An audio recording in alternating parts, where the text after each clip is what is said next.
Ժողովրդավարական ենք ավելի, քան երբևէ։ Ժողովրդավարական այնքան, որ ընտրությունից 2 ամիս առաջ 3 ամսով երկարաձգվում է ընդդիմադիր ամենամեծ ուժի առաջնորդի կալանքը։ Միայն քաղաքական, ուրիշ բան չկա, միայն ու միայն քաղաքական։ ՀԱԿ փոխնախագահն ասում է, անցնող տասնամյակներում էլ ընտրությունից առաջ ու հետո ռեպրեսիաներ ընդդիմադիրների նկատմամբ եղել են, բայց կոնկրետ այսպիսի նախադեպ առաջինն է։ Հայաստանը հետ է գնում առաջ քայլելու փոխարեն։ Այսօրվա դեմոկրատ կոչվող եւ դեմոկրատական ձևով ընտրված իշխանությունները գնում են լրիվ դիկտատուրայի ճանապարհով։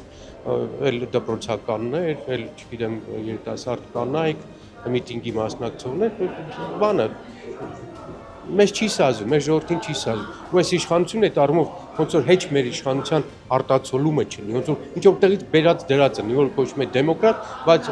գործում է ժողովրդի դեմ։ Այսպիսով իշխանությունը փորձում է վախի մթնոլորտ ձևավորել, բայց մեկ կարևոր բան կամ մոռացել են, կամ չգիտեն։ Կա նաև ֆիզիկայի եւ հասարակության օրենք, ինչքան ճնշես, եկան հակազդեցություն ուժեղանալու է։ Ես հույս ունեմ, այս 2 ամսվա ընթացքում այդ հակազդեցությունը ուժեղանա։ Հունիսի 7-ին ընդառաջ խճանկարը խառն է, բաժանումը պարզ։ Ըստ Արամ Մանուկյանի իշխանական եւ ոչ իշխանական 2 բլոկի է դաշտը բաժանված։ Կեսը կողմ են